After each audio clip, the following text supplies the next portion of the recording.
Welcome to the ISO Show, dispelling myths and sharing tips for success to improve your business with ISO standards, with your host, Mel Blackmore.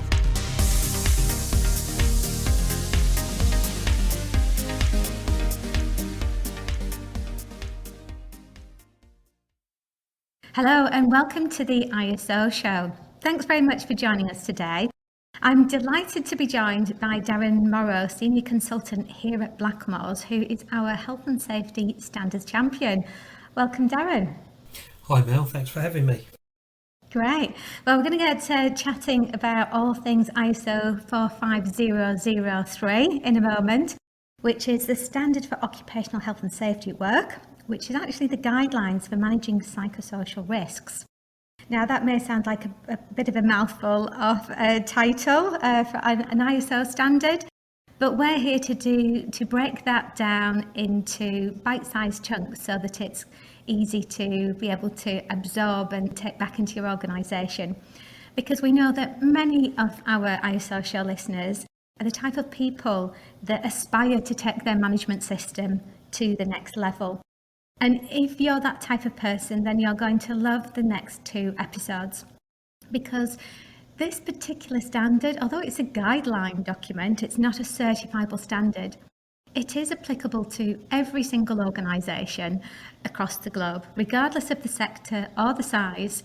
And that's because everybody has mental health. It's like physical health. Everybody has it. And every organisation needs to be able to manage it effectively. So that's why it's so interesting when this new standard came along, which is obviously complementary to ISO 45001, the health and safety standard. When this came along, we thought, well, actually, it'd be really good if we could dive into this in a bit further detail, because although it's not a certifiable standard, it is a standard that you quite easily pick up and just cherry pick aspects of it to complement your existing management system structure, regardless of whether you've got ISO 45001 or not. So in terms of mental health, we've all been through a difficult time over the last 18 months with COVID. And as we know, mental health can influence how we think, how we feel, not just about ourselves, but about others. And it's definitely affected by the environments that we work in. And talking about work, it does affect our ability to learn, to communicate, and to form and develop relationships with each other. So our state of mind is really important when it comes to good mental health. It's just as important as good physical health. And there have been many advocates and champions around mental health that we've seen over the last 18 months to make everybody aware that, this isn't something to be ashamed of. It's something that everybody has. But I think it's been a difficult subject, in previous years gone by, as to how that's managed from an occupational health perspective within an organisation. And we know that some of the changes in ISO 45001 brought in elements of occupational health. So this guidance document, ISO 45003, helps you to be able to develop those aspects of your management system further. Because at work we should, in theory, be aiming to create an environment which fosters good mental health and helps to eliminate or minimise a work environment which can have a negative impact on mental health. Prior to recording this podcast, I thought I'd take a look at the statistics, and Darren has kindly provided these in his white paper on ISO 45003 that he wrote recently. And by the way, if you would like to get a copy of that, we'll provide a link in the show notes so that you can request a copy of it. So in terms of some of those statistics, we're just looking at the UK at the moment. But according to the statistics, in 2019 and 20, 17.9 million working days were lost as a result of stress, depression or anxiety.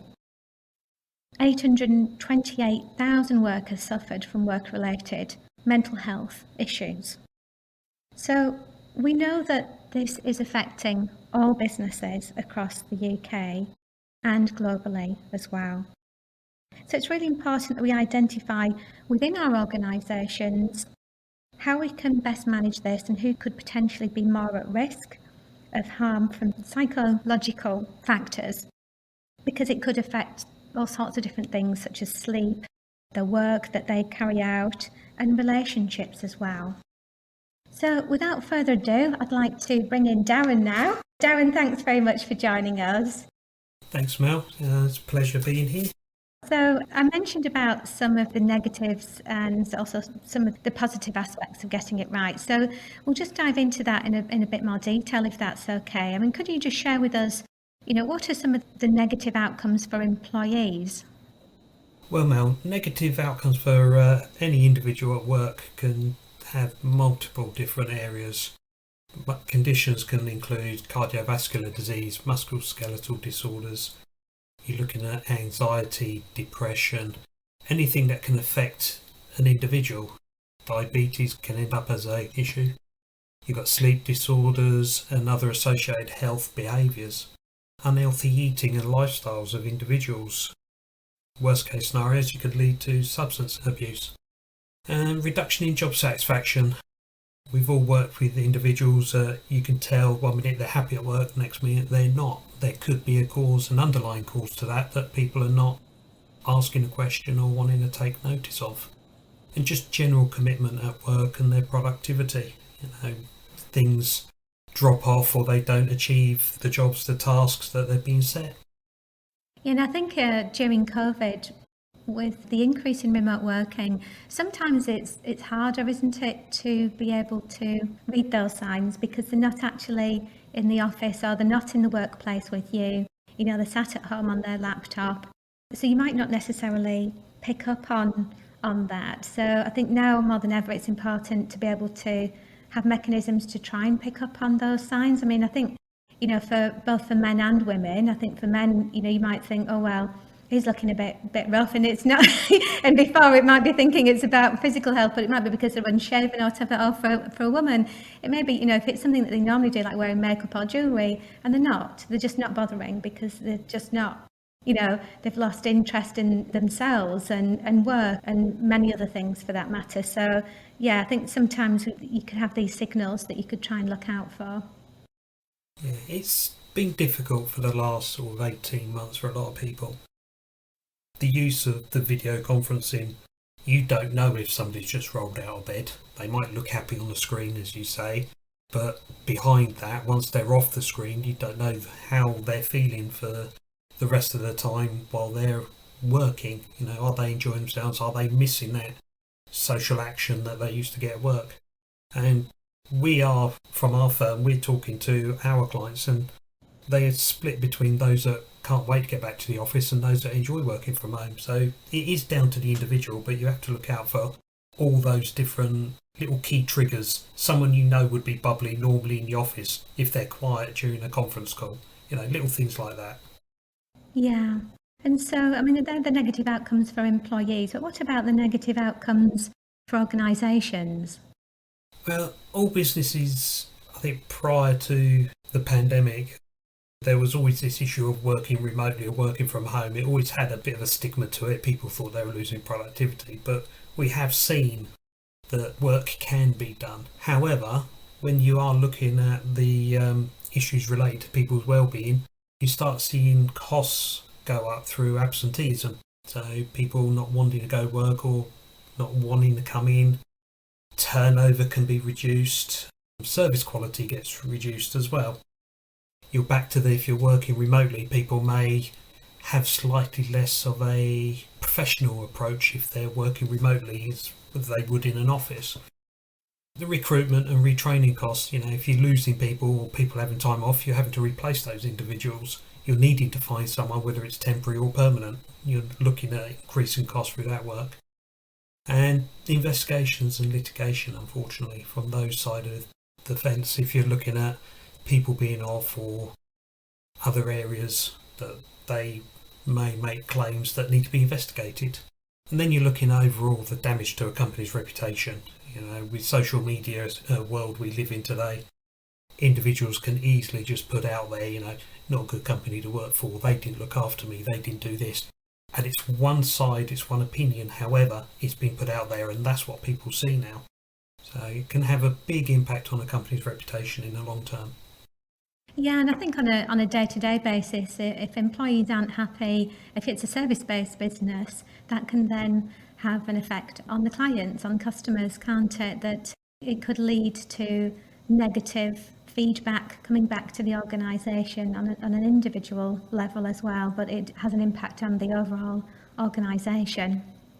Yes, definitely. I think the clients we work with, if I was going to any of us consultants went to a client, and if we was down, depressed, or feeling not ourselves, it wouldn't take long for our clients to figure that out, because the face to face with the people they see, whether it's only a couple of times a year or once a month, we walk in and we're happy, smiley, and we're there to actually help them, but they will soon pick it up. Yeah, absolutely. Yeah. So we've looked at some of the negative aspects, both for employees and the organisation. But what if we look at the positive aspects in terms of what happens if we can get mental health right within an organisation? What's the upside to that? Overall, you'd be looking at happy workers or happy individuals, people that want to go to work, people who enjoy going to the workplace. The long term, they want to meet the people they work with. I'm going to say most of the time. But you're looking at the job satisfaction. They'll be more engaged. They'll be looking at supporting the business in whatever those business goals are and any objectives and targets, the ultimate goal of the business. You'll increase your productivity. Innovation can be developed as well. The individuals will be happy to be there. They'll be looking to make things better.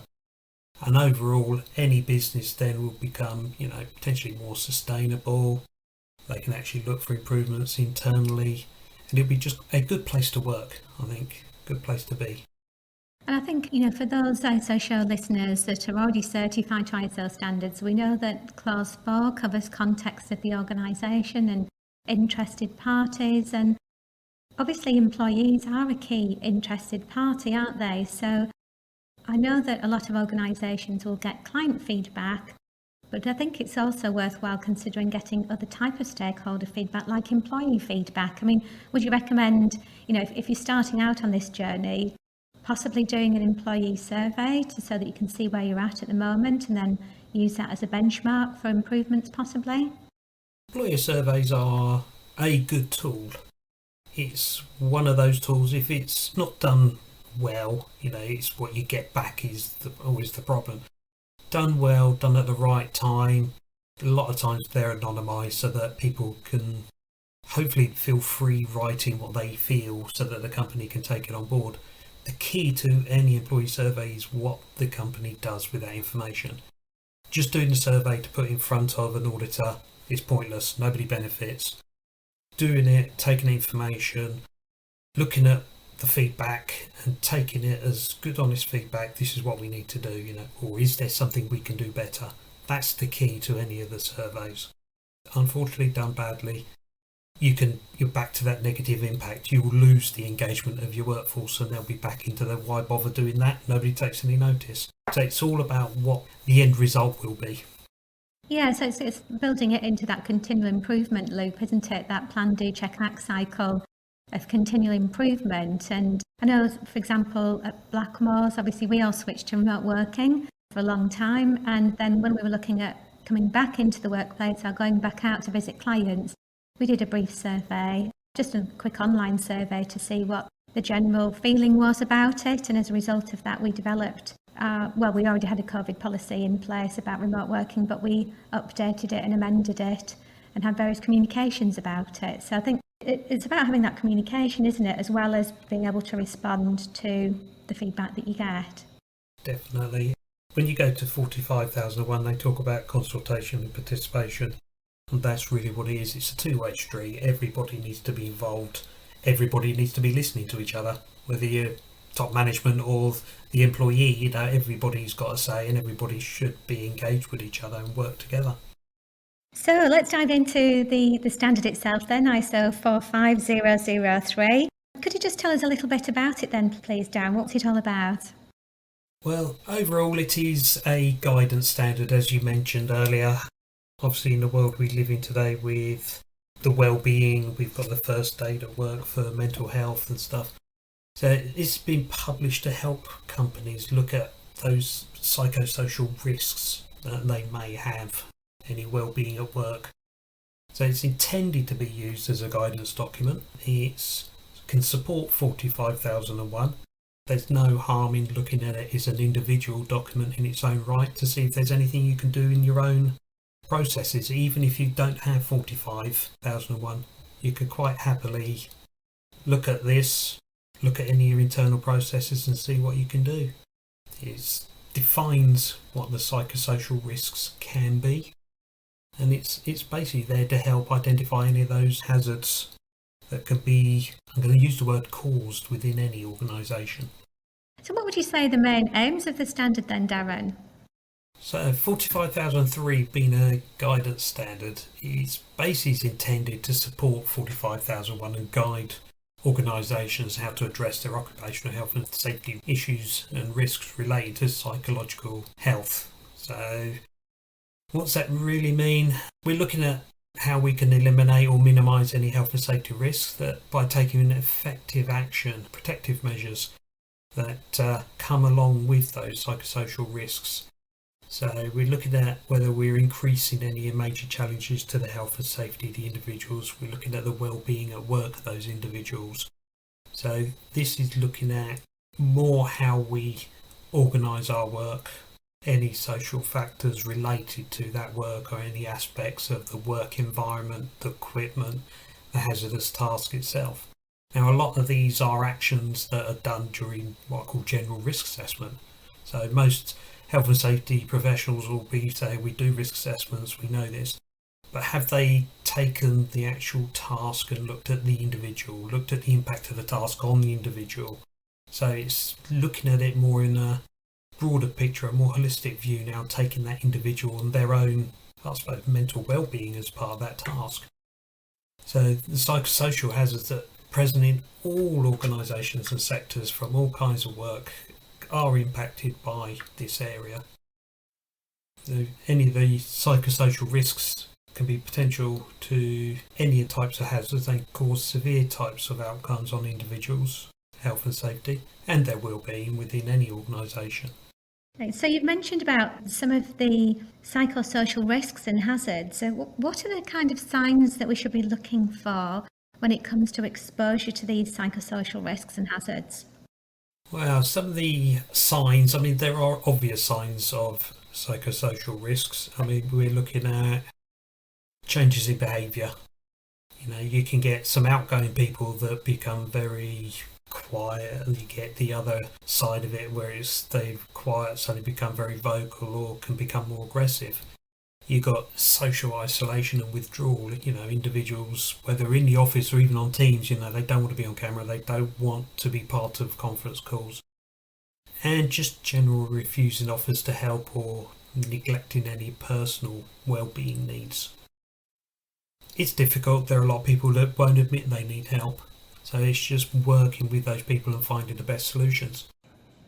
An increased absence from work or coming to work when ill. They work in both sides. Those are people that will have time off because they just can't do it or can't cope, and there'll be those that feel obliged to come in even when they're ill. It can go from one extreme to the other.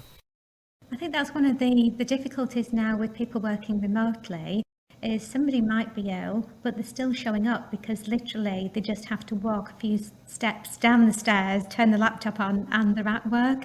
So they haven't necessarily got time to be off and be ill and to get better. They're just turning up as usual when actually they're not very well. No, and I think potentially, I haven't got any statistics to prove it, but I think potentially there's probably been a lot of that in this last year to 18 months. You can have, I'm going to say, the wrong type of employer, or you can certain pressurised situations where somebody will feel they are obliged to sit at their laptop thinking, as long as I get something done, it's done. And all that does is mount on top of all the other pressure and issues that they've got going on. So there is no recovery from that. It just makes you get worse. Yeah, definitely. Other areas, you'd be looking at the lack of engagement, people not wanting to be involved in stuff, the reduced energy, and we're talking about people come to work when they're ill. The reduced energy, the output for an individual can drop, and high staff turnover. If people are not feeling like they're being supported, they'll probably want to go to work somewhere else. The quality and performance and failure of tasks, It's quite a long list of things that obviously those signs can take some time to pick up, but they usually are there. Yeah, and in some industries it can have a catastrophic effect, can't it, for all involved, including the families of those individuals. I'm thinking about health and safety in construction, where mental health issues are a real issue. In fact, there's a mental health at work first aid course, isn't there, for construction, specifically for that industry, because it is so prevalent. And so you could actually see an increase in physical incidents as well, couldn't you? Oh, definitely. Somebody comes to work that is not of I'll call it the right frame of mind for that day. They just lose concentration so easily, and we always say it only takes a second for something to happen. And unfortunately, depending on the industry you work in, an incident or even a near miss can end up with quite significant consequences. So, we know that many organisations carry out risk assessments. All organisations should be carrying out some form of risk assessment. They don't need to be a construction site to be able to carry out risk assessments. You should be doing them for office-based employees and even people working from home. So what are the considerations then if we're looking at doing an occupational health risk assessment, if we're looking at ISO 45003? Well, we know companies do their risk assessments, whether it's office, whether it's a production, construction, and we have sort of basic through to very complex activities. From experience, we know that many of them do fail in relation to picking out the cause of any psychological problem. The work sometimes is perceived as causing or making a situation worse. That's what they need to be looking at. So it's not just the activity, it's the activity causing the problem. And the causal combination can be a combination of factors, it's not just one area. And understanding what the work is, whether it's the work causing that issue, whether it's inside, whether it's outside work, is important for every business to actually pick that up and try and determine any controls that they need to determine, basically. As we're looking at more work-related stress, that's becoming a more significant factor in issues within the workplace. Every employer, we all know there's a legal duty to assess and protect employees from work-related stress under management and health and safety at work regulations. But stress is a major cause of sickness, absence. As we saw earlier from your figures earlier, there are so many people off work because of stress or stress-related issues. It is a major factor. Yeah, and it's a massive cost as well, isn't it? I think based on the statistics from the research that you did, it's actually costing over £5 billion a year for Great Britain alone, which is a significant number, isn't it, when you think about it? It's a huge cost, and we're saying that to the workplace, but look at the cost on the individuals with their home lives, their families, their friends. After they've had the work issue, doesn't necessarily mean they're actually better when they're at home. So it's an impact on the individual in the whole area. Yeah. So obviously we know that ISO 45003 is now in the family of health and safety standards under ISO 45001. How would you say that ISO 45003 now supports the main standard, the ISO 45001? Because there will be many of our listeners who are already certified to ISO 45001. As we mentioned previously, it's now recognised that psychological health and safety and well-being is not always fully addressed within occupational health and safety management. The standard's been designed to help those organisations better understand and address those aspects of health and safety management so that a system covers all aspects of this. It's not just about that being more familiar and seen as similar to address, it's doing that deep dive to really pick out those key areas, what is causing the problem. As with many risk management systems, everybody within the organisation need to play an active part in making it work. We all know from the past, risk assessments not written for someone. Those people need to be involved with that risk assessment. They're the ones that can identify where the issues are. So particular functions within organisations need to lead the implementation of this. And this can vary between organisations, and with it 45003 being designed to support 45001, you could be looking at your safety teams, you could be looking at HR, You could be looking at a combination of individuals working together. Different people will see things from different areas. That's great. Thanks very much then, Darren. So just to conclude then, ISO 45003 does complement ISO 45001. It's applicable to any organisation because at the end of the day, it's a guidance document. You don't need to be certified against it, but you could use it as a standard of best practice within your organisation. And also it really does help to recognise the psychological health and safety issues within an organisation and the potential impact if not managed effectively. So thanks very much, Darren, for sharing some of the negative aspects, but also some of the positive aspects of getting that right as well. So thanks very much for joining us today. You're welcome. Brilliant. And I'm delighted that you're going to be joining us for the next episode as well, where we're actually going to be unpacking the standard and diving into some of the more practical aspects of how this standard could be applied within an organisation. So I know we're going to be looking at things like remote working, looking at the workload on employees, working hours and schedules, job security and precarious work, and also some of the social factors within an organisation, such as interpersonal relationships and career development and culture, things like that. But also looking at some of the physical aspects of the work environment as well. So yeah, looking forward to sharing more information about that with us in the next episode, Darren. Thank you. Looking forward to it. Cool. Well, thanks very much for listening to this episode on ISO 45003. Hopefully it's given you a bit of a flavour of what to expect in the next episode as well. So I look forward to catching up with you on the next ISO show.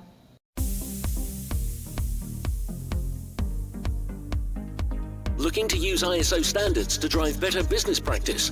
Contact us at blackmoresuk.com to access further information and book your free 15-minute call.